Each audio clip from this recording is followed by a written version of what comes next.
Well, folks, we want to say welcome again to my Lutheran Connection, a platform where we give everybody the opportunity to express their opinion about the things that are happening within the Lutheran Church in Liberia. And today, again, we are here to talk about our wonderful LCL and things that are happening around our church. So, again, today we do not have a guest in our studio. So it's gonna be an open line. You can call to participate. You can put your question in the chart, and we will be able to address your questions as we get them. So again, I want to say welcome to the team. At the total, what's going on in Pittsburgh? Yeah, I mean, everything's going on fine. Elijah, they've been great. You also too, and our two other co-hosts, couple and Woody, definitely will join us later on. But things are okay with future. We have started spring already. Uh, Weather-wise, also good on our side, yeah. And also to our listeners back home in Liberia, wherever they are, most especially, you know, Elijah, the tension, the Liberian border, the future with the Liberian Guinea. Mm-hmm. News are escalating. They're coming from that side of Liberia, especially today. Lofa, Lofa is one of the places that we have huge population of nutri. Mm-hmm. So when the news are coming from there, it's behoove upon our church, the Nutri Church in Liberia, to be on top of the things to inform the congregation about some of the development from Lofa County because we have huge population of nutri from that side of Liberia. The literature have a huge investment in local content. So I think maybe as information come up, we hope that the central office will be able to give us detailed information also to regard for the government Liberia or issue for Liberia and local content too. But things are okay on our end. And we're glad to be back on the show and to our sister couple. And I can see her limping. That means she all for the show. Thank you. Thank you, Dr. Toto. And that I agree with you. That Lofa Conte, the situation at the border is very critical. But I know No, you're government. not hearing you. You're not hearing me? We can hear you. We better couple. We hear you. I can hear you.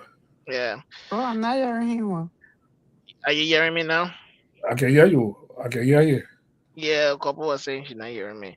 So yeah, like I said, I I agree don't with know. you. The situation at the border is critical, and I know government said they are handling this situation diplomatically. And at the same time, we hope that the Guinean government too can follow those diplomatic protocols, to solve this problem. Because Guinea have tasted war, Liberia, we have tasted our own share of war, and Guinea and Liberian, we are all Africans. We don't want to fight. We don't want to have conflict with one another. The issue of land should not be a situation where people have to lose their lives over that. So I hope the two leaders or the three leaders in the Mana River Union can continue to push the diplomatic tar and hold on to that relationship and ensure that the border is peaceful. So We with are that, I want calling to come back in. Elijah, check. Yep. Elijah, can you tell Yeah. couple to go and come back if Oh, she can Yeah. still hear you? Yeah. She's going back and come back on. Yeah. While she's doing that, I'm gonna check in with our brother, the guy from the capital city of Feasible. Our brother Willie Kobe. Welcome to the show. How you see wrestling, man? What's going on your end? Why the way we have Manchester Chelsea today? What going I on? know they're the best friend. Eh, Like going eh, on the I warfare. think today I can't Sunday be you the wear a contingent cool of the that border, my man. you wear a cool that Manchester Chelsea can wear our show. Put it in the background, man. Yeah. Would I hear you, Willie? Would I hear you? What do we hear you? Couple, you All hear right, I me? think you are hearing me now. Okay, hear you So right, yeah. Yeah, we hearing you now, it's good to Willie. be back. It's good to be back on the show. I think, as you all know, that some Some individuals have been experiencing, infliction of pain the past weekend, you know, um, especially Dr. Turu. But we have more rooms, you know, more rooms on the other side, and now you're experiencing spring. It tells you that the sky is blue, sky blue now.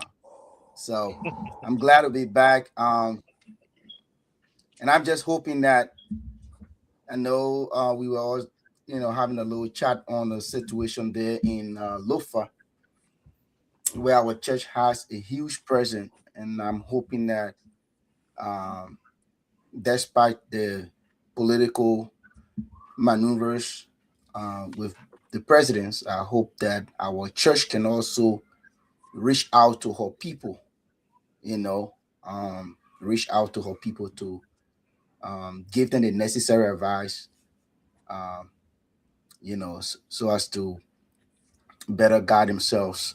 So now I'm hoping and I'm looking forward to that. And I think by this time, either the church leadership should have a team up there, maybe the dean and reaching out to our people. But I'm glad to be back. I think today is a historic occasion that uh, KSN is here today, so we're glad that she's here. Yeah. Thank you. Thank you, my brother Weddy, and welcome to the show again. Thank Hey, you, thank you. couple, it's been a while. What's going on for your end in Manitoba? Yeah, Manitoba is fine. Yeah, it was good to be back. It's been a while. Yeah, it's been a Yeah. while being on my MLC talk, but Mm-hmm. it hasn't been a while being talking to you people. Yeah, I know we've been talking. Yeah. We've been talking.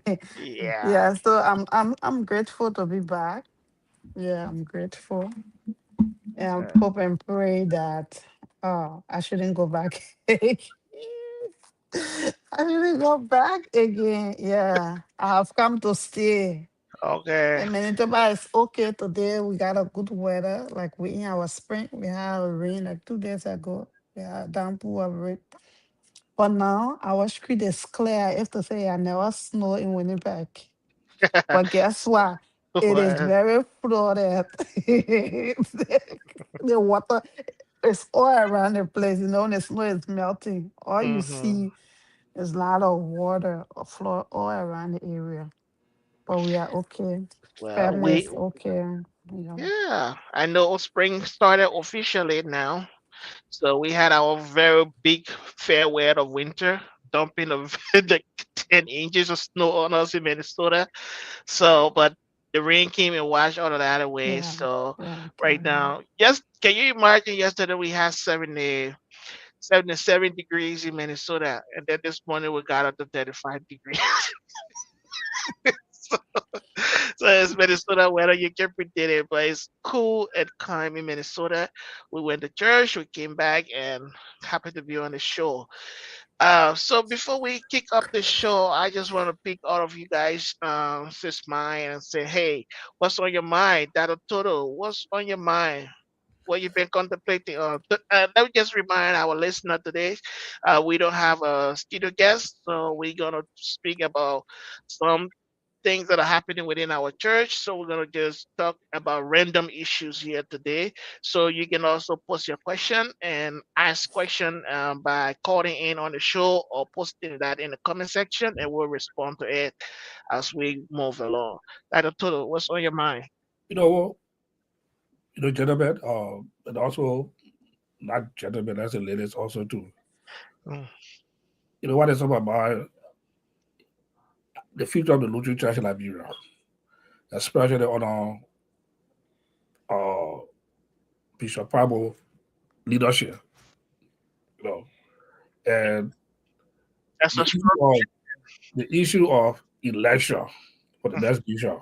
Even though we may stay fired, but not fired. Who are the aspiring candidates that want to seek the higher office in the Lutheran Church in Liberia? And if you look at the current if you look at the current status of people, the bishop, the BA, the other top people that know the Lutheran Church in Liberia, they would not be qualified to contest in this election, either by age or by tenure. And now the Constitution have been temporary to go under amendment or revision. And for president, if there's an amendment made to the Constitution, the presiding bishop who there is not eligible to not benefit from it. So in all area, whether you go north, you go south, you go east, Bishop Pablo not be eligible for this election. So one would say that a total. One would say, So okay, that a total. You are a yeah, let layman. me just finish my No, point. I want to challenge your thought. Yeah, This is a roundtable discussion, yeah, and I will be asking you question as you yeah. present. Okay, one would No, say that a Elijah. total. Elijah, Eh? wait, can you allow him finish? Because I want to pick something from there too. Let Yeah, him let just me finish. just finish my point. Let him Yeah, let me finish. finish my point. Okay, okay, So Bishop will not be eligible for this election, either by okay, age or by tenure. okay. So even we want to look at the BA also too, that's what it say. So for now, I want for the discussion to be focused on who is out there that we can look up to fill in the gap that will bring to take the Lutheran Church in like on another level. That's what on my mind. And then the other thing will come in later on. But that's it, what on my mind. Okay, that's a When is very election in your mind as soon as possible? With like brought election to come in 2029, that's even the future it. election coming 2028 too. Yeah. Yeah, okay. So that a total. That's a good thing to be on your mind. And the LCA has huge population of pastors. And don't you think that it's too early to start crying wolf? That you have not seen who gonna replace the current bishop, or the constitution gonna disqualify the current bishop for running the second time, because by your omission is that by age and by tenure he will be disqualified, because the constitution says you gotta serve the LCF for 25 consecutive years to retire, or you serve by age 65 you have to retire. But I think there's an exception clause there for the bishop. If he's in office and he turns 65, then he can end his tenure and not run again. So with our current bishop, the constitution here is not in his favor. And you raised the argument that even if the constitution is amended, it cannot be retroactive, meaning it cannot take effect on the incumbent, but rather it has to take effect on the next person coming in. Yeah. Yeah. So, but let's bring this scenario. When the 1986 constitution was revised by Dole, did did that take effect on Dole? Don't bring church politics, don't bring political politics. You I, know President I see the Joseph in the last year when it comes to I this. see the question. Yeah, Unless yeah, the leader want to be very corrupt. yeah, Okay, Unless oh, the yeah, leader want to be corrupt.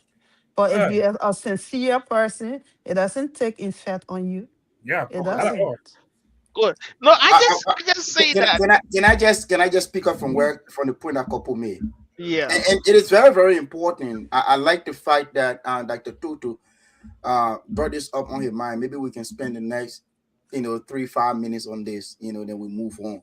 But I will tell you that um as a veteran acolyte, it is in our one of our prayers that in the book of Matthew, we should let our light shine before men, that they may see the good work that we do to glorify God in heaven.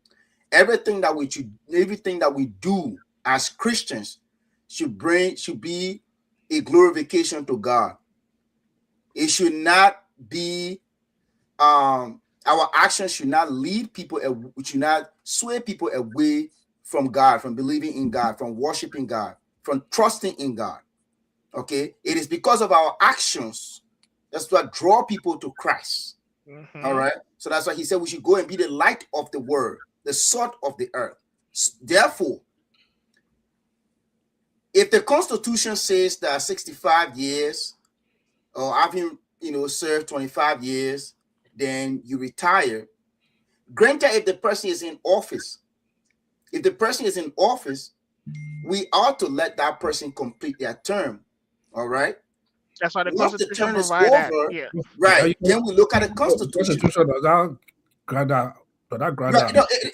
it doesn't grant that. But if the person is already in that term, we It can. doesn't No, grant it. Let me fair the discussion. Okay, Let me all right, fair all the right. That I told her, I even if agree. you're I city agree with the bishop, point. even if you're city bishop, Uh-huh. even you're city bishop, if I tell you to reach whatever age or I tell you you not qualify. The clause No, are no, there. You not get no, rid no, of. no. We it agree says that it's not it qualified, says but when he's qualification for election, but we're it did talking not about clarify yeah, qualification for tenure. yeah. So uh, uh, now that an election is at hand and the bishop is going to be 65, even though we amend the constitution, like couple just mentioned, the bishop is not qualified. Yeah. The BA is not qualified. A lot of our bishop pastors are not qualified. Again, like Elijah mentioned earlier, a lot of our pastors are qualified. Like Yeah. the Reverend Morba Zeze, who gave up with the election. Reverend Morba Zeze is still qualified. The Reverend Bartholomew B. Colley is not qualified. All right. And there are so many of them that are not qualified. I'm not pretty sure if the Reverend Eric Allison is qualified. They don't can be Because I think he has qualified. served What they more put than age. 20, maybe 20 or 25 years or so he has served with the LCO. I don't think he's qualified. So we need to be very honest, and our action, whatever we do, should bring glorification to God. Sure. It should not be for man's action. We should not be seeking our own interest. Rather, our action should bring glory to God. For me, that's the point I just want to stress this evening. Okay, it can be whoever it is. Even if Reverend Moses Goba is not qualified, if he reached 64 plus 1 before election day, he disqualified because the next day he will be 65. He disqualified. So well, then the issue of the issue of the Constitution um, being revised is another thing. And Elijah, you can't be breaking in. are you hearing me now? Yeah. Yeah, we can hear you, Elijah. All right. So the issue of the Constitution being They're revised, practicing for Luther FM radio station. I know, right? The issue of the Constitution being revised, and also looking for qualified Lutherans to participate in the elections.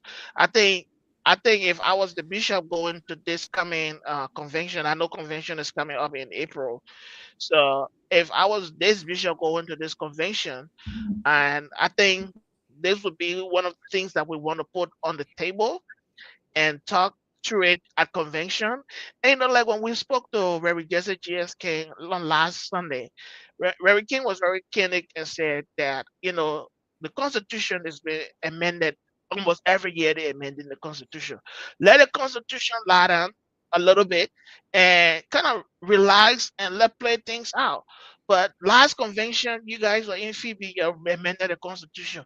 This year again amend the constitution. We know that a constitution document will not be able to answer all of the questions facing the present day reality, but there are times that you have to revise it, but you can't revise the constitution every year because you think that it's not in your favor.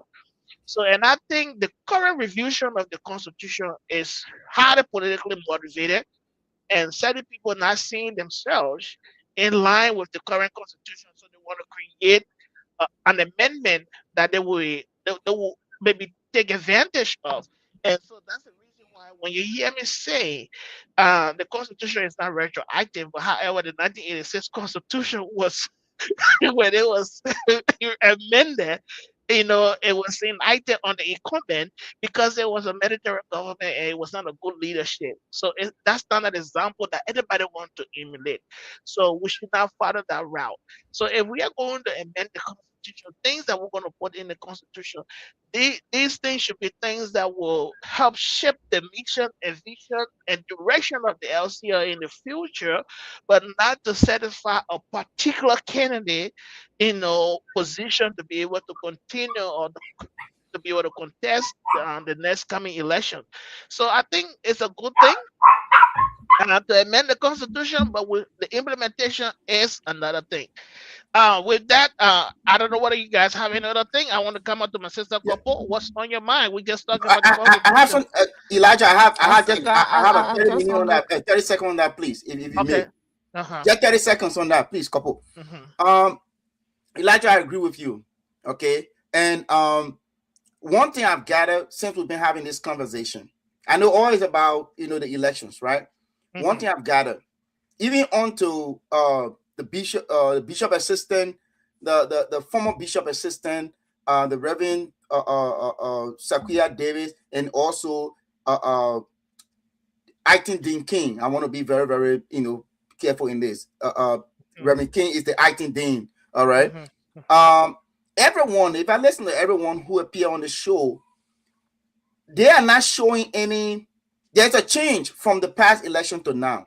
Everyone is singing a song of unity that despite your geographical location, there shouldn't be any issue. Your geographical location shouldn't be an issue for you to participate in an election. Rather, you should be connected with the church. And I think it's very important. All right. You cannot sit in Poland for the rest of your life.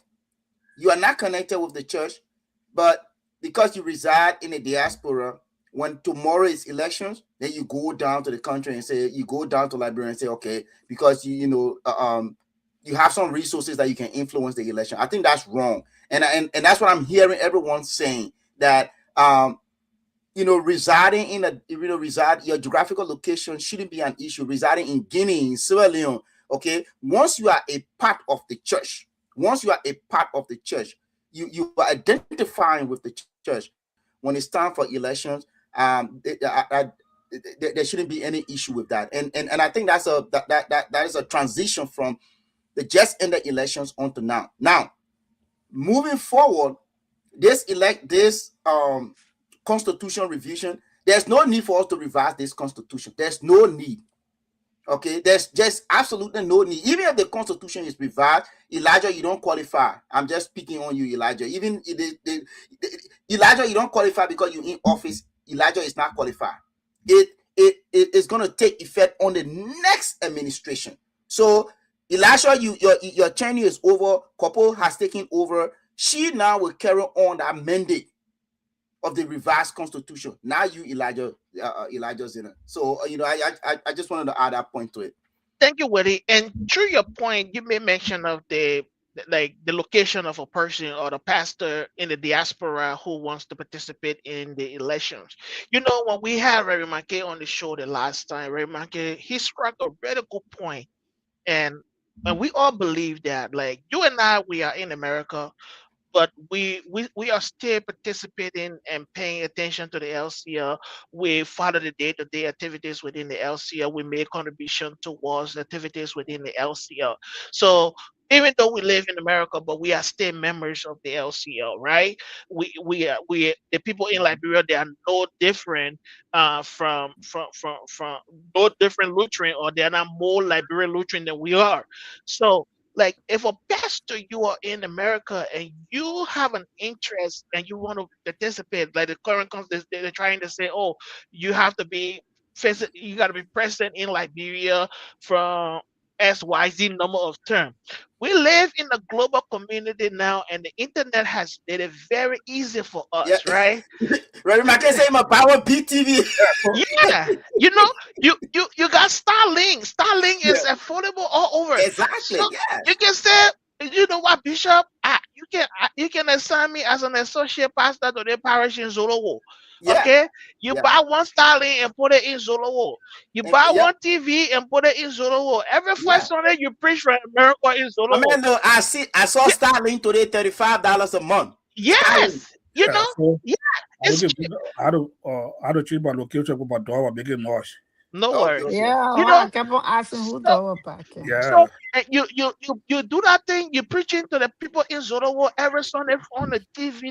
They say that our pastor in America preaching to us. Who would tell you say you haven't been You're not present in associated with Liberia? the people. You're Yeah. not associated with the people. But you So gotta create the avenue for Yeah, that that, you now. yeah, have that's what to I, create yeah, the you Exactly. gotta create avenue. the You have to avenue. create the Yeah, avenue. You That's have true. to that's the create Papa. the point. avenue That's for the That's what that. point. that's not So preaching. don't just sit there in Yeah. America and say, "I'm time for election. I'm going to run into Liberia and go run to be bishop." Yeah, I And mean, not Yeah. only in America, even in Canada or even in yeah, Zimbabwe. yeah. yeah, You because gotta So you create can the say eh, you look avenue. at You gotta because you can accept present the fair. people, the and you should know that the acceptance. LCA is wounded from that decision because some people were using the Jensen scenario to also crack down on that issue. Because, Yeah. like, when Bishop Jensen was coming to become a bishop in the LCA, that was serious contention about his involvement with the LCA because he has been away so long. Yeah, All right, yeah. there were documentation, convention meetings, and But who brought convention stuff in there. him? Well, that's We another were the story one for that another we were the one conversation. that break And it. that's another story. That is same Couple pastor. We talk were That the is about one on that your same. mind. brought We're it. coming to our own too. Yeah, Couple we will That the same talk about pastor brought him. we'll get to that. we All right. Mm. we So that had the diaspora with the architect behind it. the diaspora Lutherans were the architect behind Jensen And I going to told her one of And Liberia, them. and apart from the that led diaspora to Lutheran, the that pastor themselves back couple. home were part of That it. was it, yeah. If Yes, The Yeah. yes. also architect So supposed to That's support if true. even diaspora have it. proposed that and those Yeah. very pastor they had not accepted that The Johnson pastor Williams cou- become accepted it. bishop. The couple pastor that accepted was it. Yeah. the reason why they're going election that brought Palmer into power.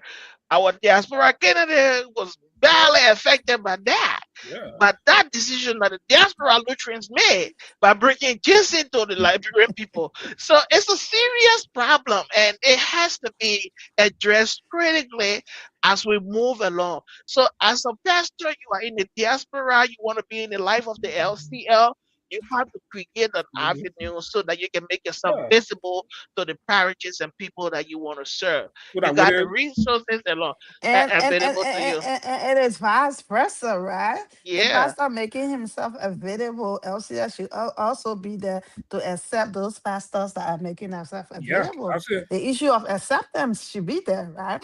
Because once the person makes themselves available and there is no acceptance, how will a big TV go sit down in Zulu and Let me then just maybe preaching from yeah. America?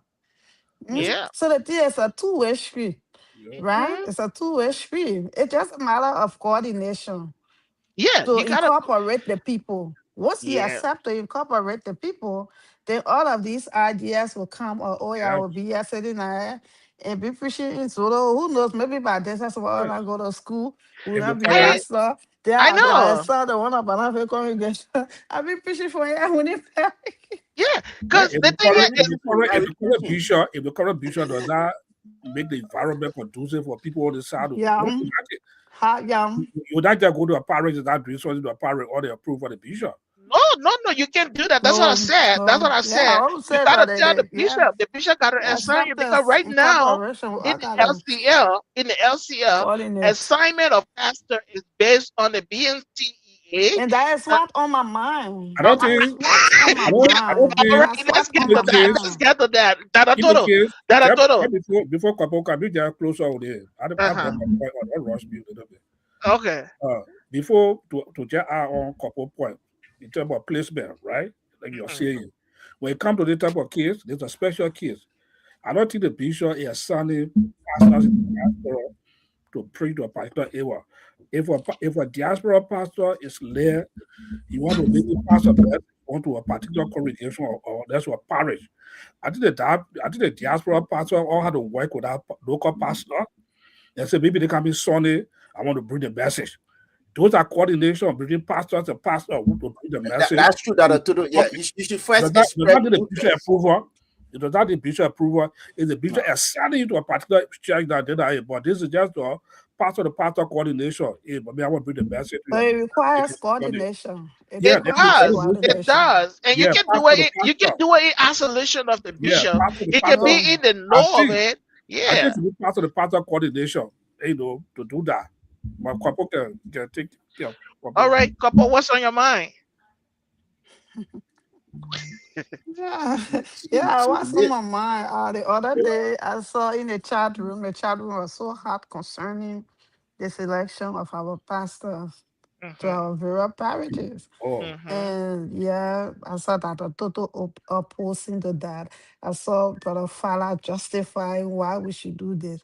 And for me, I think I saw with Brother Fala, right? Because especially where the trend the church is going now, where one pastor will feel so, or one pastor, or one bull of theology dean, how do they call them?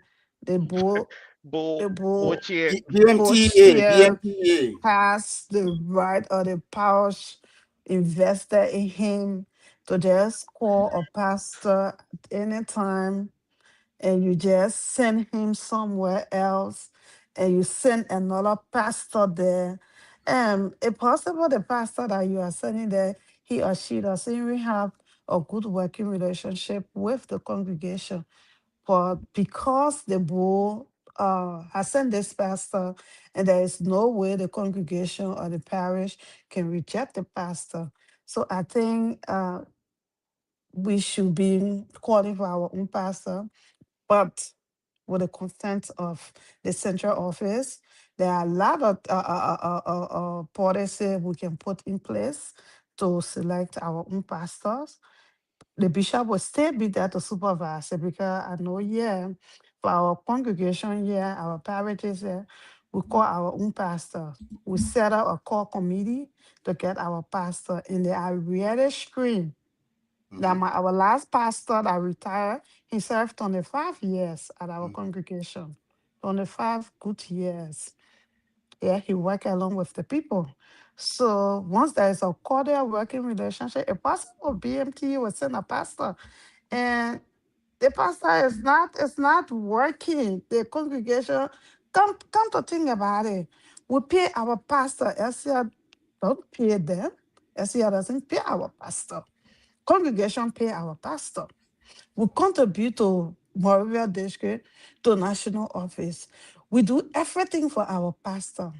So all SCR has to do is to just send one pastor to that is not even in the favor of the congregation, or the congregation not in favor of this pastor, but then you send a pastor. So I think it is about time the church will take another trend and see on the issue of our pastor.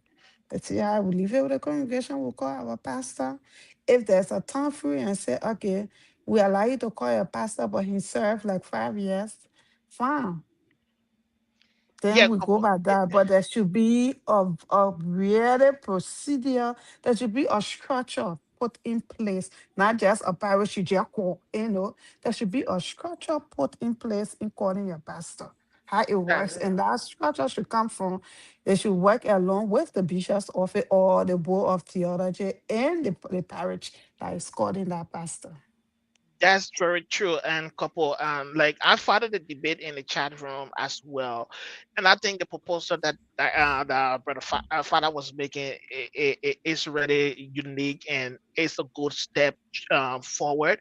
But I think in the LCL we've had the issue within the LCL is that we go to convention, we go to pastoral meeting and make decisions, and then we do not look at the aftermath of those decisions that we made. And then when it comes back to bite us, then we complain. The pastors went to work and amended and agreed that the pastor's rotation will be after every 2 years. At a particular parish, the BMT can rotate the pastor.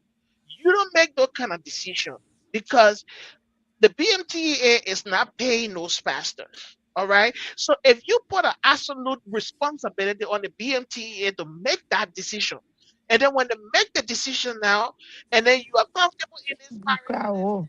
yeah, when you are comfortable in this parish, and then you say, "Oh, why are they taking me from here? Why are they taking me from here?" But like you said, the core process in the LCO or in the church, it needs to be revisited. We have to have a system on how a pastor is called to a parish. Like you were saying, recently we just hired a new pastor and I was on our call committee, right? The EFCA has a system, they have a website where all of the parishes within different synods, they put up what they call the church profile. So they have a form developed, let's say in our case would be central office. They develop this form that each of the parishes within that area, they will fill out their profile. If you're looking for a pastor, you put up your church profile and outline the things that you are looking for. Pastors within that area will apply, and then the bishop, because that form is being controlled by the office of the bishop office will look at everybody who applies for that position and then select two or three for them. And then the parish who is calling that pastor will set up a call committee. And that call committee responsibility is to vet those applicants and then make recommendation to the leadership of the parish. And then eventually that pastor gets approved, and then the bishop come and install that pastor. So you're working in coordination with the bishop's office, the parish, and the parish, the core committee and the parish leadership. So there's a whole system. But Elijah, in the LCL, we do Elijah, not have, yeah. just make sure that you're the host. You can't be talking too much. No, no, I responded to what couple said. Yeah, I responded to what couple said. let, let, Yeah, So yeah, so that, that, that issue, you're just a so talk. I, You can't be that I thought you're the Yeah, host. man. okay, I understand that. I thought Yeah, I'm gonna give you a chance to respond, but I'm just telling you that I think there's a need to have an organized system around the issue of calling pastor versus giving it to the BMTEA that sometimes appears very biased in its decision to assign and reassign pastors. it also encourages that the pastor to do more, to be very, very much efficient, to at least to put his time to things, right? Like for example, you have pastor to your parish all year round. He did not call one tyrant. All year round, he did not call one prayer meeting. that should be part All of the core year committee work to round, tell him to do yes, responsibility. all year round, he did not even have a pastoral meeting with his viral and preaching point, with his viral evangelist or the viral congregation. Yeah, Then who is that pastor? Is he working is he working in the interest of the parish? No, he's not. But yeah, because LCL have sent this pastor to Banave, for example, and Banave has no right, even if Banave right, and when the BMT say, oh no, nothing, but if all of these things are spelled out in our core committee, POR, he was vetting. He got to go by these things. When he's not going by them, we put him to a halt. This is this. You are not going by this. Now You're you not got a going by parish council. this. Yeah. that I thought let's hear you. The I parish thought, council going to check.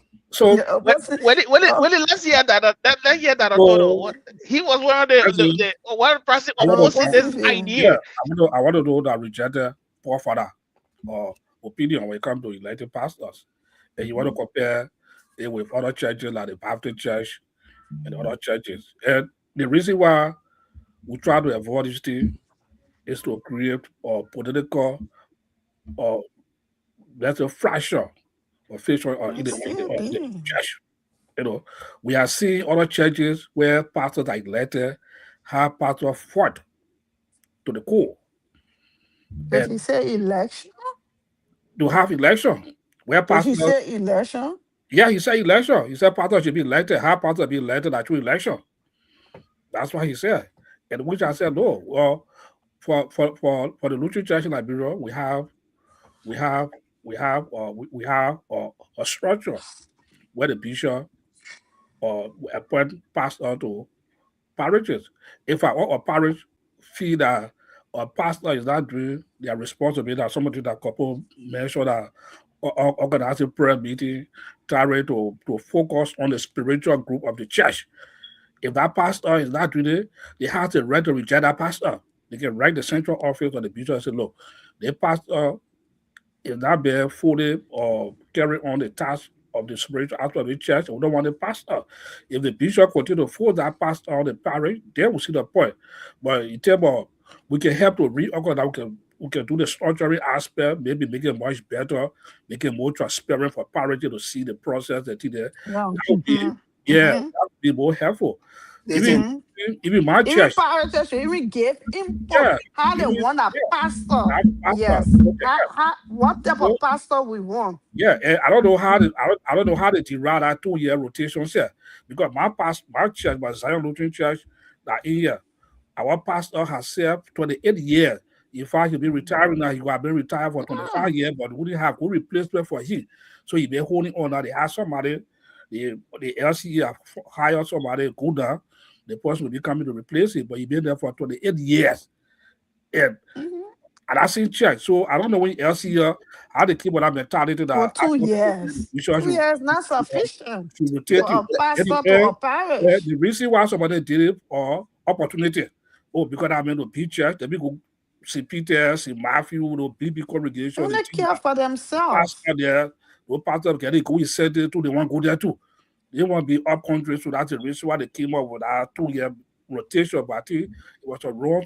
So I don't know, sometimes when people make the laws, when the laws have to take effect now, it becomes a problem Yeah, they also. seen law go against them, then Yeah, they so crying that's it. wolf Yeah, wolf. when they get coming.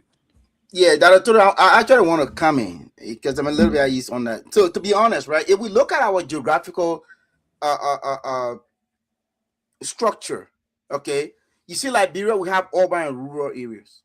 All right. Um, I don't think that you will have a pastor who have been trained, he got his family and everything. You just keep him in a rural area throughout his entire life. His children wouldn't go to a better school and all that. And all of the better schools and everything are central in the urban area. Okay. I for one, I have no problem with the rotation. But like you said, the rotation should be structured. It should be well structured. If it is 4 years, I don't think 2 years, 2 years will be enough. We can do 4 years. 4 years will be a good thing. And it may sound, it may look so easy to say, okay, divide the country into four and just do a wheel turning. So all those from this section be transferred to this section and like this and like this and like this and come. But again, if those now in the urban area, if they have spent some time there and they have settled down and you want to move them in the rural area, it becomes a problem. There was a pastor I know, and I'm not going to mention his name, but during the late Bishop Small Harris time, this pastor came to St. Matthew. He preached when he just moved from Bone Newly. He came to St. Matthew. He preached. He went to other congregations and started preaching, and they were giving him a little envelope, and he saw something different. And guess what? He decided not to stay. I think his clerical was. I don't want to use the word disrobe or so, but maybe that's the term in theology. But he was disrobed at Trinity Lutheran Church, and then later on, so a appeal process came in, and he was reinstated. I think he ended up staying in the city. Okay, for example, there is another pastor we have at I think it's Sanoye or so. They say he worked along with his congregation. He make a very big farm. Okay, at least for him, he felt so comfortable there. But according to the story, when he and his congregation were making more progress, working together, making funds, and people are saying that his interaction with this parish was yielding more fruit. They said, "Oh, you know what? We want to send you this side because you know how to plant things. How about the 99 other pastors that you have? They should emulate that same example or call this guy to train them instead of saying, okay, we keep sending the rural area, then send someone who will go there and reap the benefit of this other pastor. So the structure needs to be worked on. And this is not just an And and, overnight thing. and waiting at that point now, those who didn't want to go in the rural area, Thank but you. because of that huge rubber farm, they Thank now you. wanting to Now they go to want that to. particular parish for that for because Exactly. there's a huge rubber But they farm. wouldn't want to go To to go, Tengbe Parish, yeah, or to they wouldn't want go to go to and start Bokomo from Parish scratch. or So it's all, Bundizima Parish yeah, where you it's all walk, about structure. It's all where you're about going to walk structure. three, let's say So 3 days on the I main think road to go there. if a structure is put in place and this pastor went to this parish and took it from scratch and came out with a big farm, maybe that pastor will have just a little percentage attached, at least to amend whatsoever that is generated from that farm to the parish that he's going to. That's another encouragement. We're all talking about structure. You can come Yeah, out the and structure add needs to it. be worked Yeah, on actually. yeah. Yeah. And then also to a couple. we shouldn't just forget about politics also too. No, When it but come we to know politics is yeah, involved. when it come to some of Even those the one the BMT yes, doing, there's also still too. politics It's in it. And involved. that But this issue person Politics. doesn't align with you. and The person that do. and that issue when they talk about this Saturday, I know that story where I And found it. I know that story. I didn't want to And go another Yeah, there. too. so Some it, pastor Eddie, have and called another us. too. so Even if you make big rubber yeah, fund so and they turn it and they say rotation 4 5 years, the one politics, day know that you're supposed to leave from there. It is yeah, not your how they can call it. It's so a parish No. project. It's a parish It's a yeah, project, not an parish so individual project. It is pastor not your project. Yeah. personal project. we just Elijah, need to have the thing I don't know go it's my time, but further. I have something burning on my mind. Go, are you satisfied now? You have any Yeah, yeah, last thing to say? yeah, Okay, go ahead, my brother. What's on your mind? Yeah, quickly, it may sound like two things, but I would say one and a half. I know the last week, our attention was drawn to the fact that our Bishop Emeritus had to be rushed to the hospital. I reached out to the family, you know, and I understand that he has been discharged and he's doing okay. So I just want to, just to let the family know, the LCF family know also that we are MLC Talk is concerned about every pastor, every staff of the LCL. We are concerned as well. It can be present or emeritus. We are concerned about your well-being. So Bishop would say speedy recovery, and we thank God that you're back on your feet. But there's the main thing I have that is burning on my mind, Elijah. Go for it. The Reverend Brian Palmer, Yes, the late Reverend Brian Palmer. Reverend Palmer served the LCL diligently, 16 16 years. unbroken years. Yeah. Okay. And there are so many stories out there how he told his family, he's a Liberian now, he's part of the Lutheran Church and everything like that, right? And thanks to Brother George Mulber, I don't know if it's the LCL that sponsored that, but having a full coverage. I want to thank Brother George Mulber and whoever that sponsored. I want to say thank you for doing a full coverage of the ceremony from Toronto all the way to the Rabat International Airport. And this is where I'm starting, my brother. Okay. With all of the 16 unbroken years that this man has served the church, I know it's tough. It is so much tough. But our church can afford a plane ticket for someone. It doesn't necessarily have to be the bishop. For someone should have escorted the late Reverend Brian Palmer and presented his remains to the ELCA. Said, this is the brother you gave us. We're sorry that we're bringing him back like this. But this guy was just sent back here just like that. And I think that and I mean, no matter what the situation that is going on, things are tough all over the world right now. But to just box Reverend Palmer off and send him over here and have somebody from here to go there. I mean, this is not like people going to eat chicken bone and say, okay, you know what, we're going to ask couples to go because she read in Canada, so they all cross the border and go eat chicken bone on behalf of the LCL, and that's it. You're talking about someone who has left their family. He left his family. He left all the glory here in the U.S. Reverend Brian Palmer spent his own money. He came on this show. We criticized him for even using his phone number, for using his Facebook account. He said, there's no support. And if this is the way that I can support, I will support. He even created a website for the Lutheran University. So I mean, just having him come to the ELC. I'm not so particular about America, even if you are from Bungizima, okay. But just having him boxed up and sent to the ELCA like that, I don't think it was. And this is my opinion. It's not an opinion of anybody. It's not an opinion of MLC Talk. It's my opinion, and I can speak to anybody about it. But I don't think it was the right action of the LCL. Things are tough, but I think that all of LCL members all over the world could have contributed toward a plane ticket for someone to bring the Reverend Brian Palmer and escort him to the ELCA. That's what is on my mind today.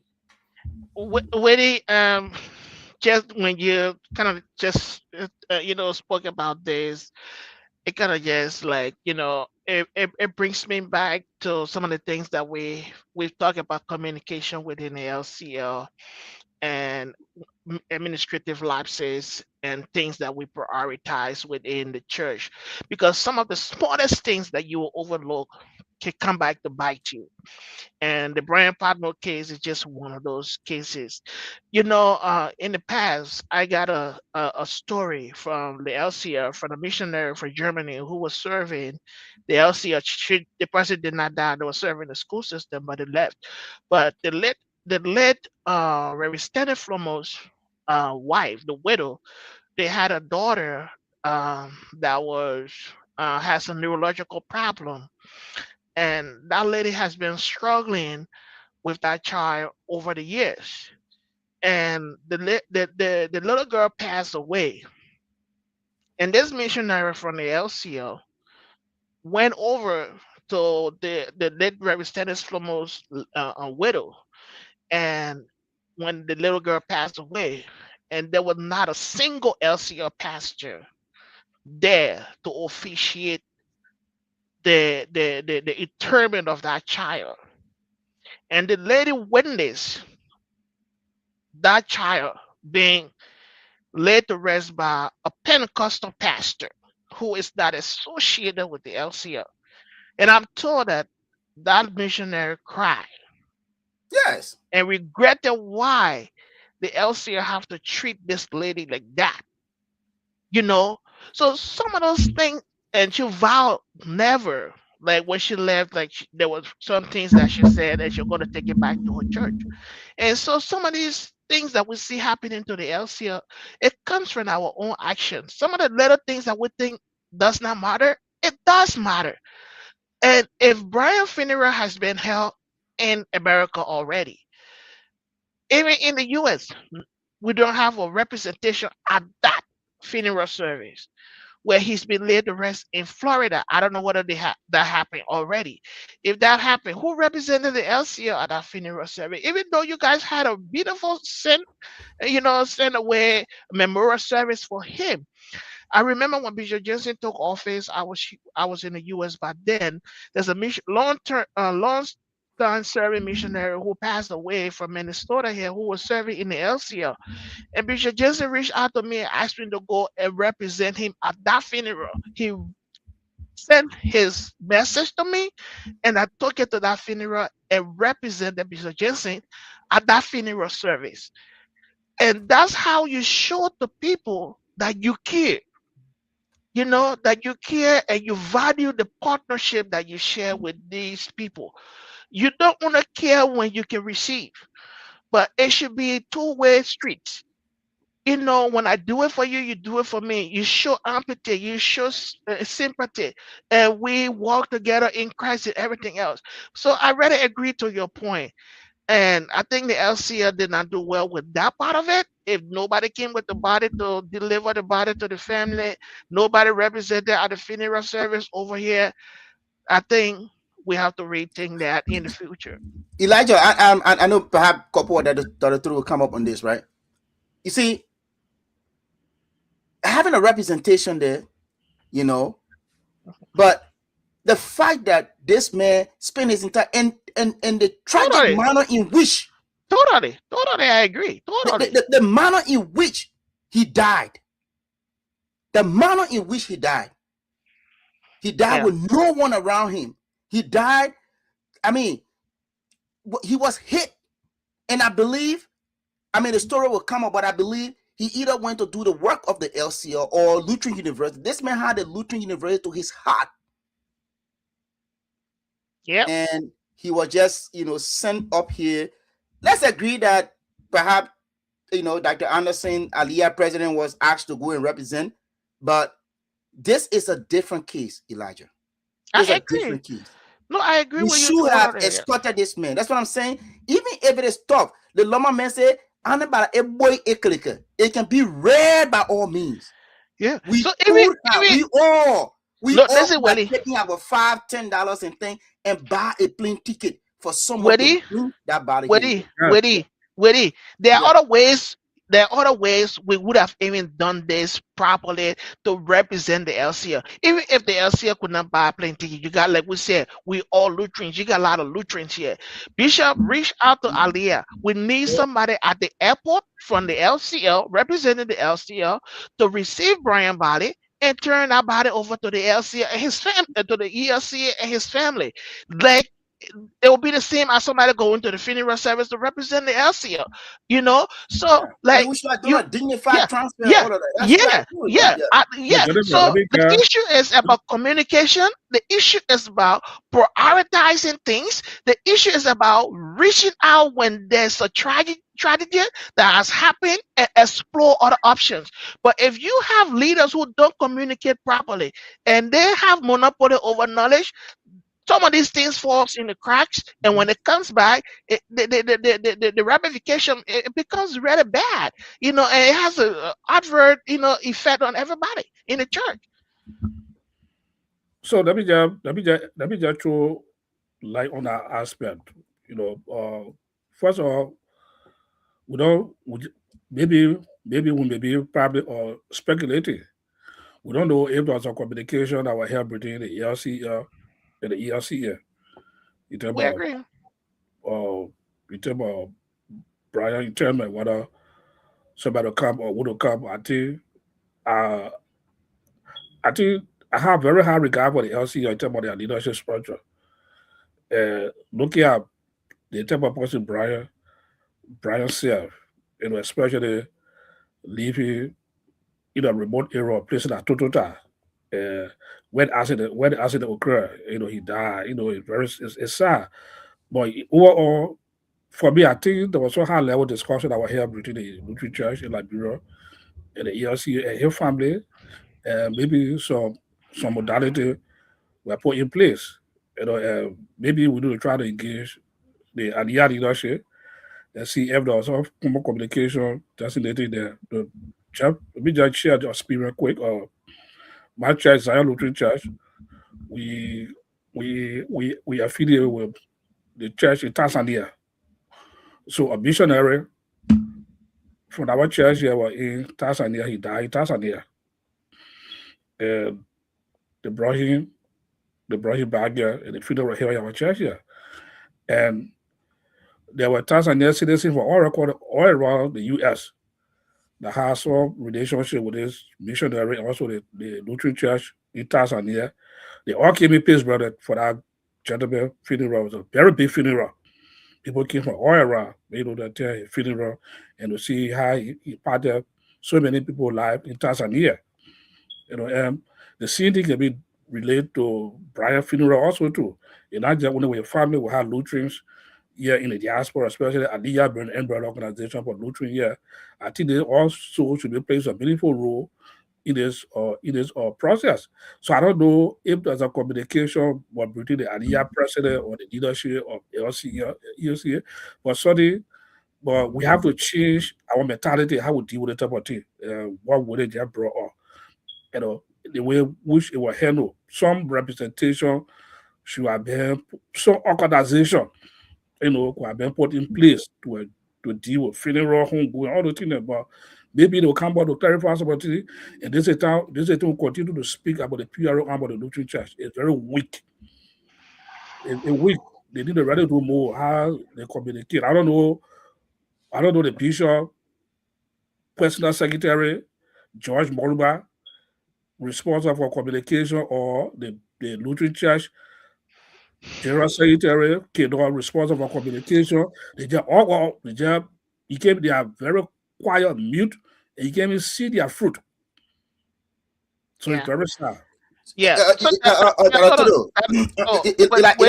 yeah, yeah. 30 Yeah. seconds on it, please. Arturo, Okay. the link for the funeral was posted in the group chat. All right. And I clicked that link also and I follow it. We might have had a representative there, I heard, but it was poorly attended. The one you're saying that you had a lot of Tanzanians and everyone there. I can imagine that, but it was poorly handled. That's one. Two, the tradition we have, and the kind of church that we are a traditional church. Someone should have escorted, or like Elijah said, we should have had a significant Aliyah delegation to be at that airport, whatever airport it is in the United States of America. We should have been there. Matter of fact, even the board chairperson of Aliyah, or in the board of LUL. This is not someone, I mean, excuse for the expression, ordinary. This is someone who sacrificed their entire life for the LCL. And how it was done, the transfer, and no escort, nothing. I mean, now they're looking for someone else to go back to Liberia. They will all be thinking. I agree with you, Wendy, and that I total the issue of the high level communication. I understand. I show high level communication between the bishop's office and that of the LCO happen, but there are some things that common sense applies to. And ALCL will not tell LCL, oh, we want you to put somebody behind the body to send the body to us. Americans, they are not people who believe in too much protocols and procedures. But in our own certainty, in our own mind, the way we honor the dead, the way we empathize, the way we sympathize, and to show the relationship between the ELCA and the contributions that Brian made to Liberia. That's the reason why I'm agreeing with Willie. Even if the LCL did not send somebody from Liberia, you have a bunch of Lutherans in the U.S.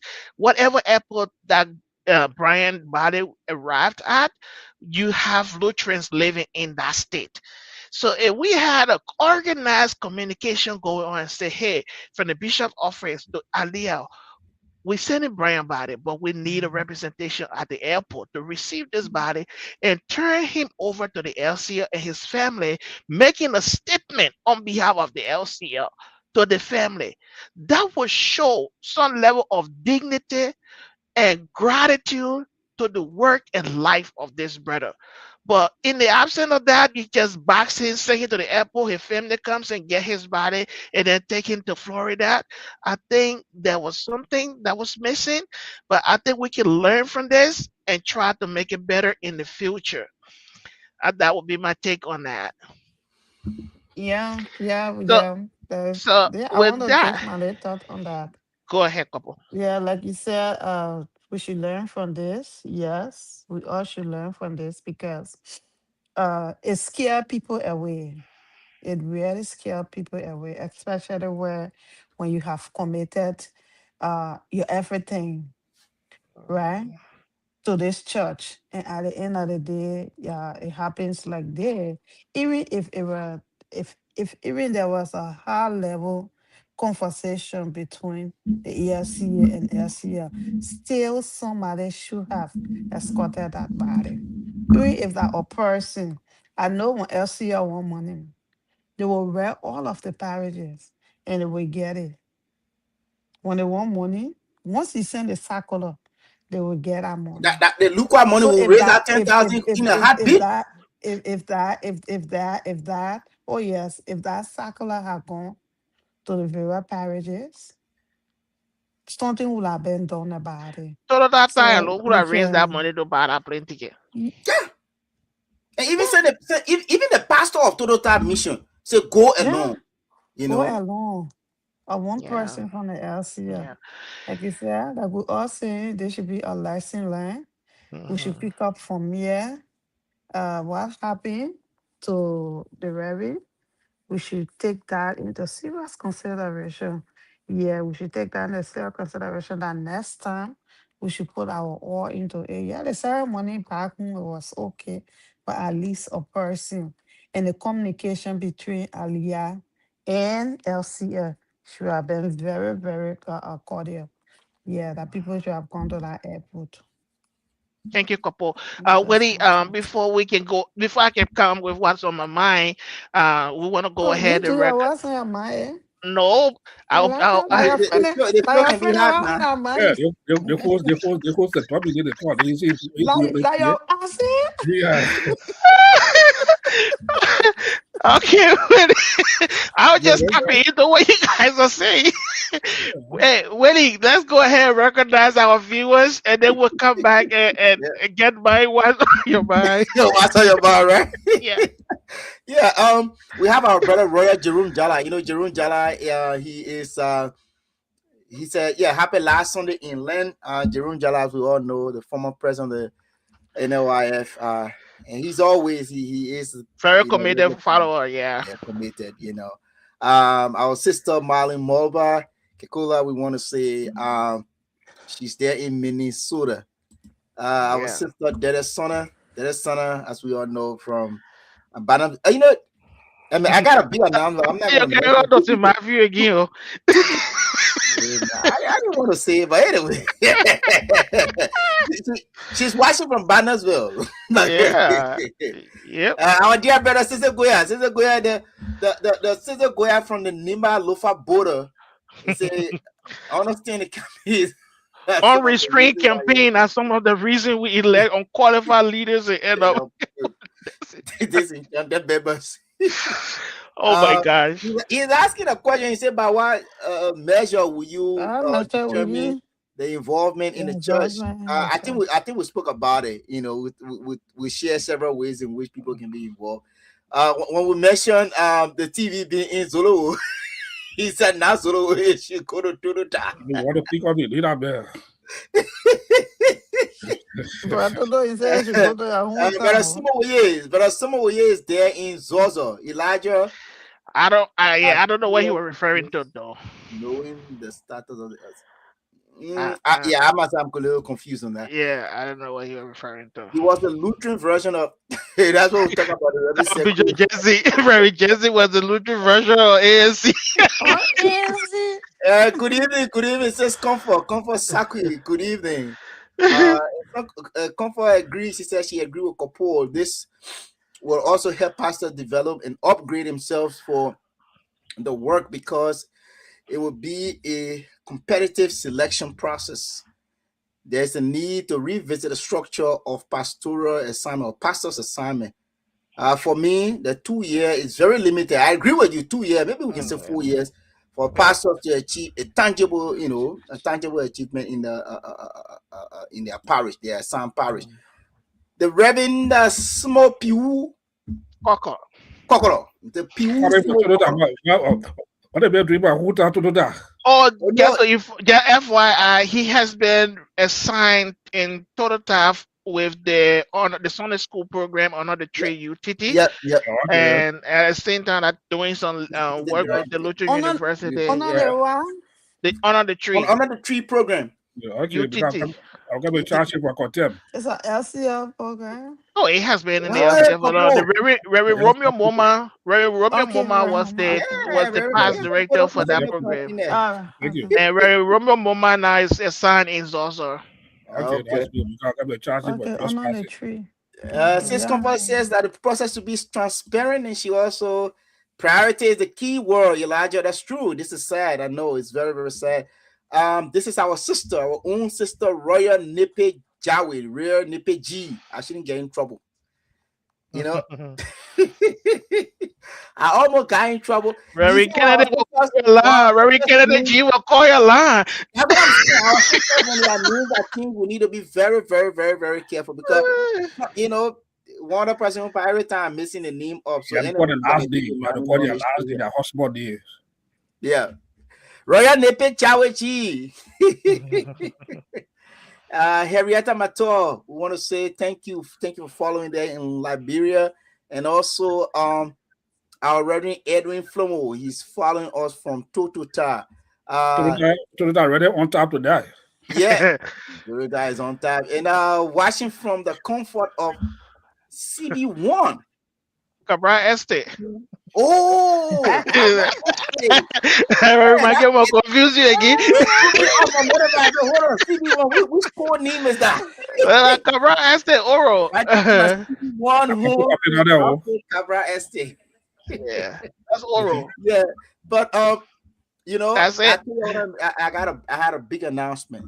Okay. She might not want me to say it, but sis Comfort Saki and Dedesana, they couple, why are you looking in the screen like that for, man? Come on. But make a big announcement.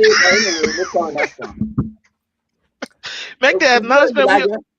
We are eager to listen to the big announcement, dude. Don't leave us in the air. I have to say, this is Lent season. Okay. Make the announcement then. I mean, they only went to St. Matthews.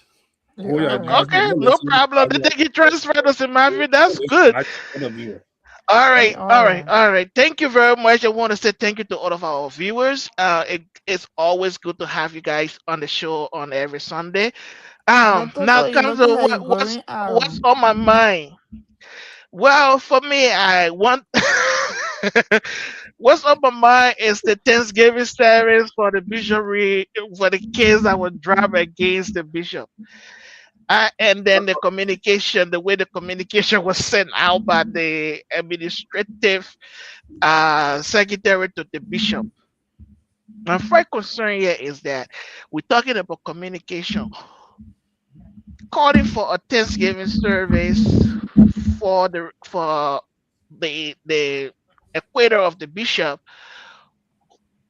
Communication of that dish of that nature, I will assume should come from the office of the general secretary of the LCO, because this is an institution, this is an administration. But we see that that communication was sent from that of the administrative secretary of the bishop. That's my question. So, like that, the total said, who's in charge of LCL's communication? Communication. Who? Yeah. And then my next concern is that why are we having a Thanksgiving service for this? Elijah, Elijah, my Yeah. brother. Something Yeah. is on my mind. And towards the point that you just talked about, I don't want to lose track of it. Can I just say it real quick? Go ahead. I followed the conversation in the group chat, right? Mm-hmm. Ecuador, Mm-hmm. you have a Jewish selection. Mm-hmm. They went through the case, Mm-hmm. and the jurors investigate the daily deliberation Mm-hmm. from 1 minute to some instances we see like 2, 3, 4, 5 days, 7 days, and the Mm-hmm. jurors came back and said, "We, the juror, find Elijah A. Zina, Sonny No George, guilt. Sonny George Nise, our liar, not guilty." Yeah. Then you play a hit down now, you start crying, "Hey, my people, they charge me but not guilty." But there was no case, the case was dropped. Yeah. So I don't think that's an acquittal. You don't know. You don't. You don't know whether the case was. You don't know whether the case was Yeah, a juror case. but You don't know whether it was a juror case or a juror come and preside. Okay. Let me inform you that the a total letter is here. We read that a the total letter say that the case that was dropped. It that did I not told say her the case went we to have a appeal. communication from the night chief prosecutor, the Honorable Bobby W. Livingstone, who is the Yeah, chief financial prosecutor for NEC in Liberia. He for also lack, for lot LACC. LCC. He wrote and said he has seen speculation all over us, rumors spreading all over that the bishop was acquitted and everything else. He Right. made it clear that the charges were dropped Were dropped. There was no acquittal. against the bishop, because of XYZ How was the Because charge intervention. physical draft? evidence. How was All how was, right, how was the charge draft? Was it a negotiation? They say, oh, he's a they're he's That's saying a okay acquittal. salary for him. that How I can told her he made it clear in communication that you have to identify the people who intervene for this thing, for the charges to be dropped against the bishop. The bishop needs to identify those people and be grateful to those people rather than running that he was acquitted. And then he also went forward in his communications to say that if the case is before the Supreme Court can even call the bishop back to ask him question. So as we stand, even though it was dropped, but if the Supreme Court pick up this case, it means that Bishop can be back into court to testify on this case. So something being dropped it does not mean acquitted. And then my issue here is, why are we having a whole Thanksgiving service where they're calling people to come to a church for a Thanksgiving service? Why? Why are we doing that? That I told I like to yeah, understand from you. Why are we that's so doing that? so If you're in Liberia, will you you go see, for the Thanksgiving service? if I like bro, I'll come to go to the Uh, service. will you go for the Thanksgiving service Yeah, I'll for go to the this? service. I'll go to the Why? service. I want to understand from you. Why will you go? So yeah, the reason why I went to the service, Mhm. number one, where they have in the church, where they have in the service, about church, about parish. Okay. Yeah, But you so went to church in the morning, or you went to church in the morning. This is after the yeah, he church. also put that, but that be real too. I myself too, when I saw the communication, and I didn't took a back seat and to try to analyze the whole process. For me, if I were in the bishop case or the bishop for that matter, I would not even want to go take that direction, go through that route. First of all, when the issues are there, it brought serious issue in the church. People call for impeachment of the bishops, or people call him to recuse himself, and it brought out a disagreement in the church. Nobody can, we cannot sugarcoat that. We saw how the church was looking during the whole indictment, something. So it had come to an end, even though it had been officially end as through the Supreme Court that you talked about. But for where it is, for me, just keep quiet and just do what you're supposed to do and lead the church. Bishop wanted to show some time ago. I asked the bishop, I said, Bishop, are you going to resign, or are you still going to hold on to the local university since the incident happened? Bishop said no. He said we're going to take a directive from the president. If I'm wrong, you guys can correct me. But I think that's why he said, I just paraphrasing him. He said he's able to meet with the president of Liberia to That have not true. education That not for him. true. Yeah. Please read So the thing about taking you. yeah, I can't be waiting for that. So yeah. So for me, Wait, guys, we have a caller on the line. Wait, before we get into that, that listen to the caller on the line. Caller, please call your name and make your contribution.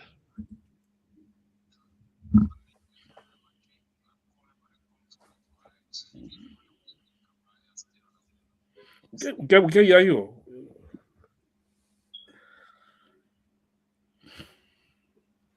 Okay.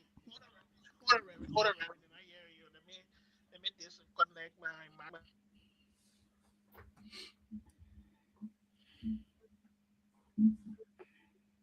And I'm calling with the comfort of my CB1 tested in Cabra.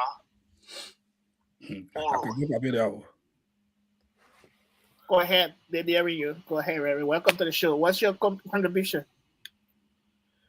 Let me first and foremost thank you for this discussions you are having. The Lutheran Church has a very good structure. It is the lack of episcopal willpower. And again, it's not about Bishop Patmore. It's the lack of episcopal willpower to implement our policies that we have. For example, the rubber farm that my brother and friend, Reverend Edwin Flomo, made in Sanoye, by virtue of our constitution, it is the property of the LCL.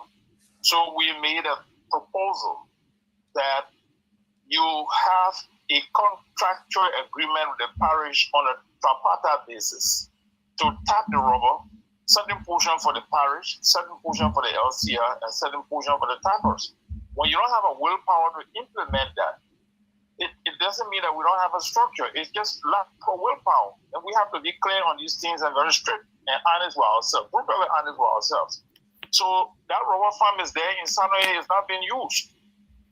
Is it because we continue to rely on foreign support, so we don't want to do anything to help ourselves at home? This is the question we have to grapple with. We have a very good structure. It's just that it's a tradition. Over the years, we have not had the willpower to implement. And I'm saying it's not a Bishop Patmore situation. It's just one of the bad systems that we have built over the years, bad precedents, and we don't want to get away from it because we depend on foreign resources. It's just bad, terribly bad. It's a willpower issue. It doesn't have anything to do with Patmore. It doesn't have anything to do with Harris. This thing has come way back from below the time we had the church in 1860. We just don't care. We have a terrible lackadaisical behavior and just don't care for ourselves. That's the point. We have a very good structure. And I'm going to say this over and over. We have a very good structure, but we don't have the willpower. I think it's because we are depending on other people who continue to support us. And so we become, we don't just care. Reverend, let me ask you this question. We spoke about the rotation of pastor, And you've been a former pastor, a retired pastor of the LCL. Can you walk us through that process of the reassignment and what is in the documentation of how a pastor should be reassigned or called or parish? Definitely. I have cautioned over and over that when we go to conventions or when we come to the executive council, we don't come there to eat bread and drink tea as if we don't have the capacity to drink tea and eat bread at home. You go to convention rather than focusing on the critical issues, dissecting, analyzing, evaluating, and concluding on the proposals that are made before you pass them into resolutions. You take them for granted. So we had a constitutional revision in 2018 at Phoebe. I had just returned from studies. And I was cautioning that this constitutional revision is going to challenge our ecclesiological doctrine of congregational nature of the church. So you go ahead and pass a resolution. No, pass. Because you have eaten, your stomach is full, your meetings on top of you, pass. Well, I'm considering the implication. So you say, well, previously, the Constitution said the Executive Council shall sign in consultation with the office of the bishop, the DMTEA, the parish council, and the pastor. Well, this time around, you went and passed and said that the bishop shall assign in consultation with the DMTEA point. Now, what is now happening cannot be blamed on the bishop. It's the convention, it's the LCA that took that decision. So all the bishop is doing is acting in line with the resolution that was passed to say bishop and the pastor of the BMTA can assign a pastor. This is where we are. And so I have cautioned over and over, stop going to these conventions to socialize and take things for granted because it's going to eventually affect you. So right now when Bishop Padmore assigns a pastor, he has every constitutional right to do so. He is not the one who revised that constitution because the leadership that revised that constitution was outgoing. It didn't benefit from it. And then the bishop now in power is under constitutional obligation to live in line with the constitution as and if he finds necessary and based on his wisdom. So you cannot hold him responsible. So what in the previous constitution that we wrote before the advancement, before the amendment, they stated you will consult the executive council will assign in consultation with office of the bishop, the PMTA, the parish council, and the pastor, the 5 levels of that. Some of the pastors may not be, and I'm not saying this to downgrade anybody. Socially, you may not be fit for certain environment. So they call on you. Before I came to Monrovia, I was asked whether I wanted to come. I had to do a lot of consultation with family and friends and some professional people in the city that knew me before. And they said, well, come. We believe you can make it. So what if I was not somebody who was socially fit? I would have said, no, I'm not going to be there. I can't make it there. So that's the rationale for consulting the pastor. The congregational nature is there. The parish council has to be there. You are placing somebody in a situation that will be paid by the people. So if you don't consult them and you place this person among them who may not be socially connected and the people may have problem with him and they're not willing to pay, or he may not have the kind of education to be able to inspire the congregation, he will have a problem there. So that is the rationale behind why the parish council should be consulted. Unfortunately, the 2018 convention resolution took all of those out and gave the bishop the right and the parish, the BMT the right to assign without consultation with the parish council and the pastor and the executive council, which in my mind is a violation of our congregational nature and our ecclesiological practice. You are not, the central office is not paying a pastor. How do you then put in more people who are consulting them? What are they deciding not paying? You support that pastor unnecessarily. But it cannot be attributed to the current administration. He didn't have anything to do with that. All of us were there. It's a collective decision when we all pass a majority vote. We say, oh, pass. Now it passed. The implementation cannot be a problem. You who pass it, you must take full responsibility for your action.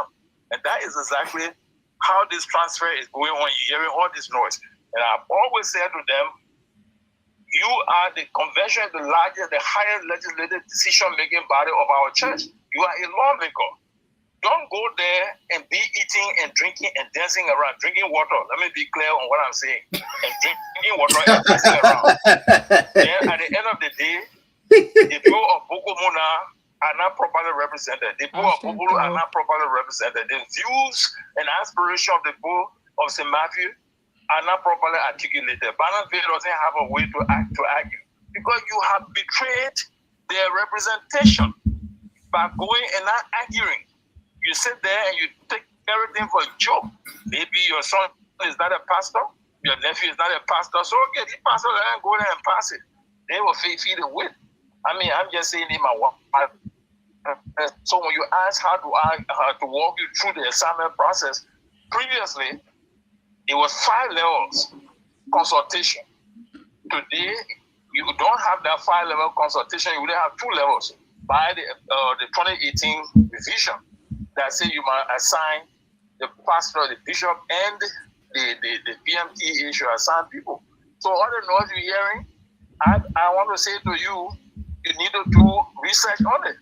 It's a decision by the convention to assign people. The bishops you assign in line with the PMTA. So these assignments are not unconstitutional. They are very constitutional, and we should now go back and say no. We think we have problem with them. Then record the resolution, revise it. Other than that, the noise will be all over. So we have fun. Thank you, Reverend. Before we let you go, so what is the tenure of these assignments by the bishop? Stroke BMTA. Say that again. The tenure, if the bishop assigns you at a parish or in consultation with the BMTA, how long you are supposed to be at a parish before you are reassigned? You have 7 years in that in the advance in the amendment, and after the 7 years, you can have a recall for 3 years. The call for another 3 years in the same parish. If not that, then you must be assigned. It's mandatory. Again, I heard, I think one of this, I think it was Dr. Tutu who said out of politics or something. Again, it depends on the Constitution can be applied. However, one must be aware that Constitution is actually the product of political processes and traditional and customary practices that come together to enact laws. So, depending on certain kinds of situations, health situation, for example, there was a situation where under the Harris administration, Bishop Harris is so rest in perfect peace, a pastor was supposed to be placed in Tigard, but because of the health condition of that pastor, you were placed in Phoebe. So all of these factors can be considered depending on several factors that will influence the decision to transfer a pastor. But we have said 7 years, we have said 5 years, we have said 3 years, and then finally you must be removed. So this government warned, as a government warned the convention. They didn't pay attention to him. I have the recording today. He said the amendments should be printed into handbills and attached to our constitution to avoid confusion. Nobody listened. So it's in our various iPads, it's in our various, stuff, computers, without people reading them. And so when you talk about knowledge activism, nobody care. Oh, this guy is full of problems, he's full of problems. Now when they tell you, go and be assigned, you start complaining. You and myself, who now is full of the problem? It's you who didn't follow your own, you didn't argue, you didn't debate the issues because you were enjoying, Reverend Matthew was asking Peter, you were enjoying the car and the rest of that, but that has never been me. Those who know me, I always argue that this is wrong and we must not accept it. Thank you, Reverend. Thank you, Reverend. Thank you. Thank you, Reverend. Before you drop the line, Reverend, will you be going to the Thanksgiving service on the 29th? No, I won't be going to the Thanksgiving service. Why not? I'm retired. If I want to, I can. It's not mandatory. Thank you very much, Reverend. We appreciate you calling on the show today. If you're looking for to go to your Thanksgiving service, you must leave a mail. Thank you. Well, Jody, guys, what you guys got to say about what our retired pastor just said about the whole thing? Elijah, you're looking for people to go to your Thanksgiving service. You the PRO over Thanksgiving service. Elijah, I think that for what parents, for For what Reverend said, he said there is a scripture. There is a scripture within us here. It's like we Couple, are you not talking? following. Yeah. Okay, a couple. Reverend said there is a scripture, but we are not following the scripture, right? And there were a lot of issue. The issue of people going to convention is not being very attentive or doing what they were paid for to go there, because those conventions, parishes pay delegate certain fees, transportation, DSA. I said they say our people from partners will pay them. So if the parish will pay for you and you're going to be drinking water passing around, you don't make any fun decision. At the end of the day, they catch up with us. And this is a very serious issue that we all need to look at. That pass, when I was talking for pass. We are not arguing nothing, but we pass everything. Especially Yeah. when on the last day we're trying to leave. And when we get back home, when the passes start haunting us, then we say, oh, la politics, la de one, and I want yeah, but sometimes politics can be playing it too. You cannot Yeah. rule it out. But that's the thing. We need to pay attention to what we go for. We need to argue. And this is a serious issue. This is a serious issue, right? This is a Mm-hmm. very serious issue. And it is happening now. Like what happened in the women department when we were talking? They said, oh, we were talking. And now it is still haunting us till up to now. The very thing, those very things that we talk about, they are not been fixed. It's still the same. But you will take it and carry it to another convention. I think there was a convention, there is a convention over Sunday, right? In Swakoko somewhere they're having a women convention and there's an election. I think to catch up with the time frame of the women. You know, the women were left behind a year because Tio acted 1 year. So instead of Yama going 3 years, and then what I learned, they have to reduce it to 2 years and they wait for election to catch up with other auxiliaries. So these All things right. it Yeah. happen. Back to Thank the you. Thanksgiving service. Elijah, we are not hearing you. You guys not hearing me? I need that I thought I was watching the person the way he was in his seat. He not attentive looking so looking to us I and don't, I don't know where you going. I don't, Couple, you hearing me now? Couple, are you hearing me? I can hear you, Elijah. I can hear you, Elijah. Elijah, Woody, are you hearing Elijah? Yes, I can hear you, Elijah. I'm not hearing it both for you. Are you hearing me? A couple says she's not hearing it Uh-oh. before, but yeah.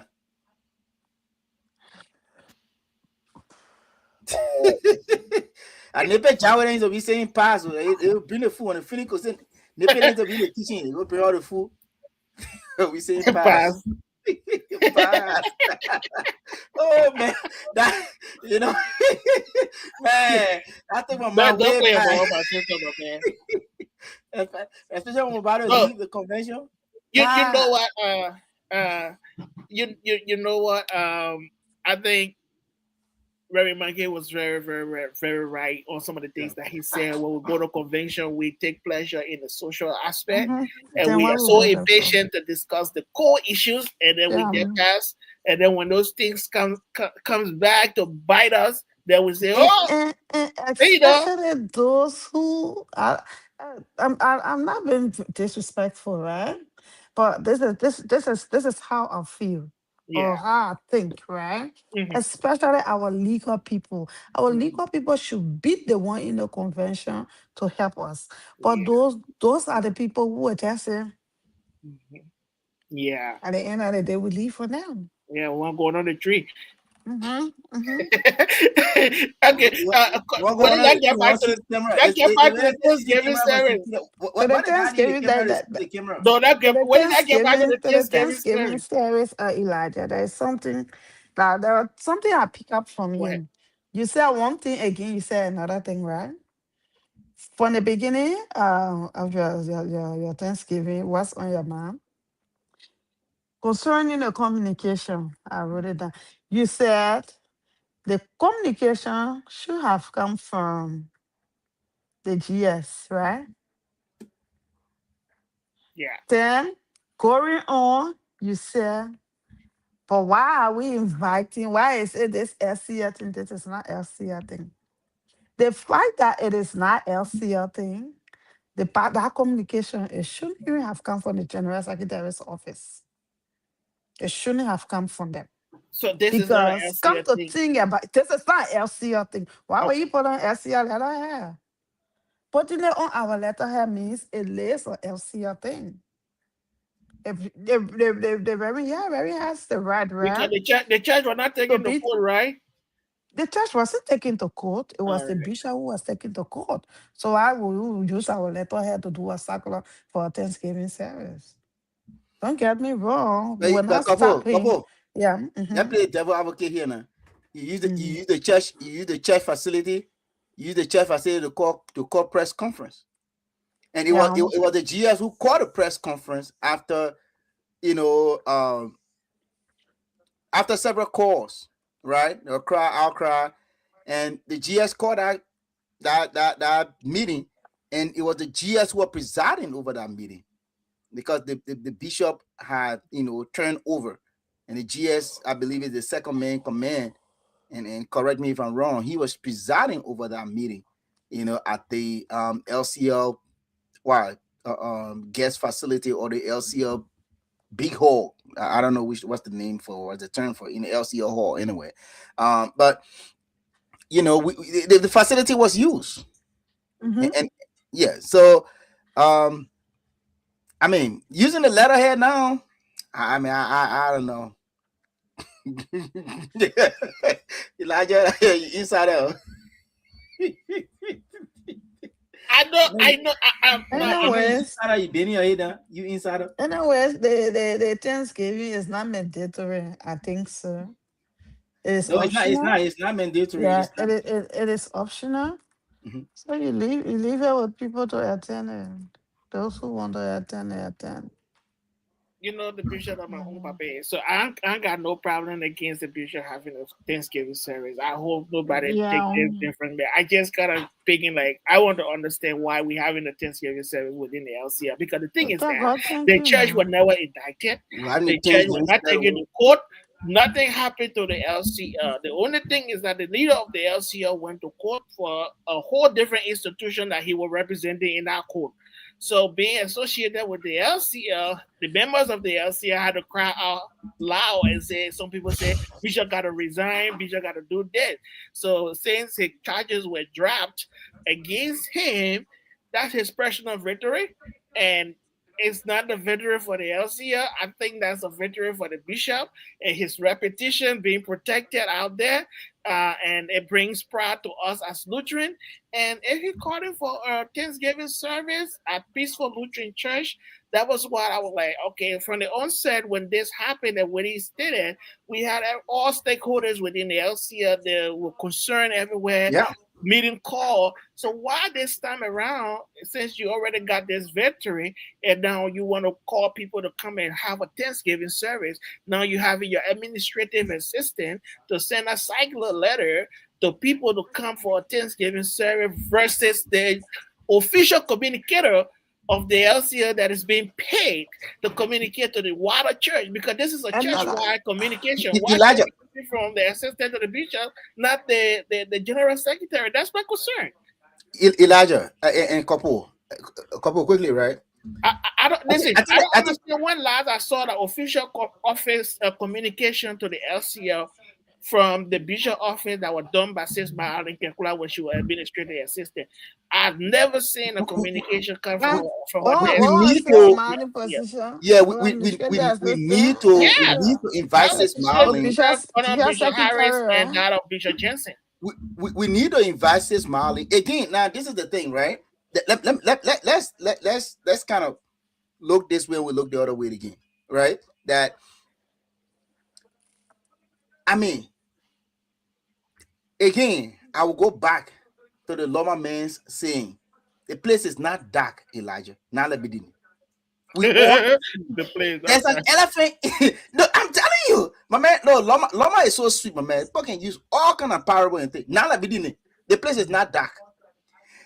There's an elephant in the room, and again, I'm the one saying it. It's not MLC talk. It is not a bishop. I'm not speaking on behalf of the bishop. I'm not speaking on behalf of George. Apparently, listen, this elephant is in the way, and if I cannot get my work done through this means, I can find other means. You see your boy DJ, the man say, listen, if the Supreme Court say, okay, you can't go that way, I'll find other means to I'll find other means to do what I gotta do. So I want to assume that's what's happening. If you have conversation behind closed doors, you will hear some of these things, being said. But what is this elephant that is in the room? Again, Elijah, and we're saying it, it may seem funny, right? But Elijah, what is the example that we are setting for our members in the church? That we don't see that coordination. We don't see that coordination. You past leadership. I was in the youth. Reverend Joseph Pani. Reverend Pani used to come right on the stairs during lunchtime. Reverend Pani used to be in the office. Reverend Pani would send letters out throughout to various parishes and everything. During Reverend Pani time, the email was not really, popular. Then we came to Reverend, not Reverend, he was not a Reverend, but Gene Gabler, right? Gene Gabler from St. Peter, but anyway, he's from St. Matthew, but anyway. But Gene Gabler, right? We saw Gene Gabler. Gene Gabler, very active. Gene Gabler sent out communication throughout. Yep. Okay. From Gene Gabler, Norman Ford Wesley did the same thing. No. Now, but our own, she came to the scene when she had all access to electronic and regular. No. Norman Ford Wesley served as administrative assistant to Bishop Harris before she became general secretary. Elijah. So during her tenure as administrative secretary, there was not a day that she wrote church-wide communication. No. Elijah. What I'm saying is, those people that I have named, they were using the conventional style. Oh, they were doing writing circular letters. Gene Gabler had email. Gene Gabler had email. He had email, but all the churches never had email at the time. The Patterson Sumo and Reverend King. No, not Reverend King, but Reverend Bani. Yeah, they were the conventional people. They were the conventional people. Yeah, they were brought in the semi-conventional people. Gene Gabler and Naomi. No, Gene Gabler, I would say the semi-conventional guy. But since Naomi, she had a digital world to herself. Yep. So she utilized it. And she utilized it effectively. Because with her background from, having served as the administrative secretary to the bishop and all of that, she knew, according to JMB song, all the in toto and out toto. So she knew everything. So she reached out, she reached out. So it was good. And now that we have Brother Kiddo again, he's in the digital world right now. Global, right? The church does not have an official Twitter page. Now, my man, when the bishop of the ELCA took over, one of the first things he did, not the first thing, I want to correct, not the first thing, but one of the first things that he did was to activate the official bishop. Apparently, he had a page. He has a page, a personal page, but he activated that official page that it is coming. When you see anything from here, it's coming from ELCA. The war in Iran, blah blah blah, all of that. That's where he can put everything. So we need to have that official page from the LCO. We don't have it. It should be. It should be. We don't have it. A lot of people follow Facebook and Twitter now. If you follow now, imagine, I will finish on this quickly, right? If you see even our secular government, the government of Liberia, you find out all of the ministries, the police, they everywhere. Don't even talk about the CSA director. The CSA director had used social media on it. Maybe they come in charging him for it. They make him use it to the right way he got to use it. So that's how we send information out to our people. All right. The war that is going on, or the tension that is going on in Lofa right now, the government is using social media to reach to our people in Lofa. Even before the speaker and the deputy speaker and the government official, before they went even to Lofa, social media carried the message there. And that's what we should be doing as Lutheran. The LCL needs to do it. It is not late. But again, the Loma man says, "Now let be the name. The place is not Yeah, that. we should stop drinking plenty of water at You should convention. start drinking plain water and passing. And saying Pass.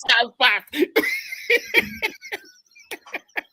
And if you need a motion, if you need a motion to close the session today, pass. But so let's start drinking plenty of water at convention and saying pass.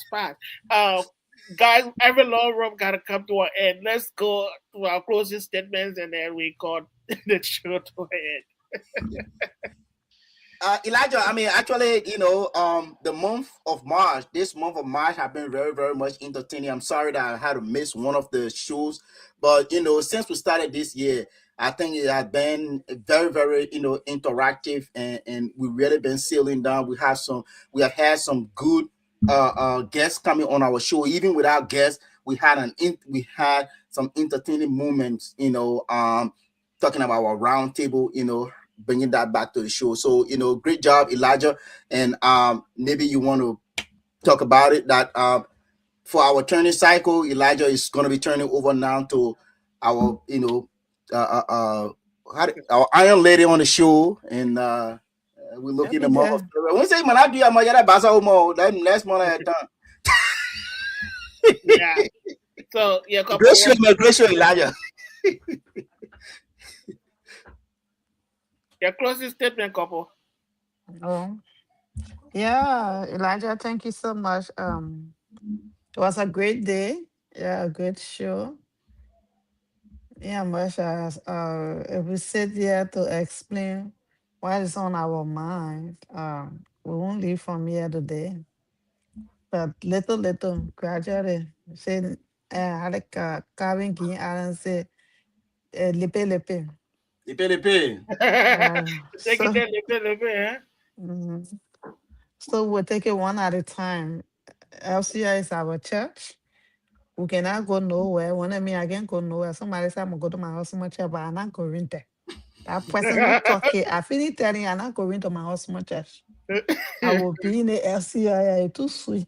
We stay ready. Cheese to my LCO. We stay Too ready. sweet. I stay right without going nowhere. I had a great discussion. To be frank, this is our church. We need to point these things out. The late Paul Maruba said with love. You point these things out, you point it out with love. There's no hard feeling. We say the truth and we are done with it. Uh, and on our what's on our mind, it is our individual opinion. We say our own thing. Yes, how we see it, how we talk it, we say it. And for the month of April, I hope we'll have an alternative. Elijah already, Dr. Toto, just we understand back, just in case. No, but I'm back. I'm back. Thank you so much, My couple. Oma would say, when Sunday she will call me, but I don't see you today, oh. I said, oh yeah, Oma, you see me today. What I know. happened? Next I time, said, I don't hustle. I know. Well, That's it. thank you, couple. We appreciate the fact that you are here today, and the conversation was really good. We want to say thank you to all of our folks that are always following the show. We appreciate your participation as well. Without you guys, we would not be here. Elijah, before I beg you, sorry. Um, there was something that Toto said about the Constitution. I think that Constitution Committee, I got a very high regard for that committee. So the news that's going around, I don't think those people will sit there and allow that particular one to happen because I got a very high respect for people on that committee. Yeah, true, Yeah, true, true. very high respect for people. And another thing, I don't know, Elijah, you should remember Bossman. He lost his sister. Our Yeah, oh yeah, sympathy to yeah, yeah, yeah, Josh, yeah. Walker, the Walker's Mhm. family. They're Yeah, from St. Matthew. yeah, Yeah, please remember them in our prayer. yeah, yeah. yeah. Thank you, couple, for I think bringing that someone sent up. me his number. I'm gonna call him from here. Someone sent me his number. I asked for it. I didn't have Josh's number. Yeah, I think they're gonna be having the funeral service out of this weekend, so the family is moving very fast with that. Today was the last family meeting. So Okay. those of you who don't know our friend and brother Josh Motoba, Josh Just Coopet request. from St. Matthew Lutheran Church lost his very young sister, Simon Coopet. Most of you maybe might have known her.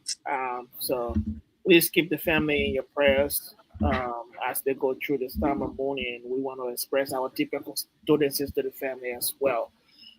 So with that, guys, I want to say thank you all for coming on the show today. We look forward to another exciting show next Sunday. That will be my last day in the driver's seat. And from there, I'll be turning over to my sister Capole, who will be driving off for the next 4 Sundays in April. So we look forward to another exciting show next Sunday. Thank you, and we'll see you next Sunday.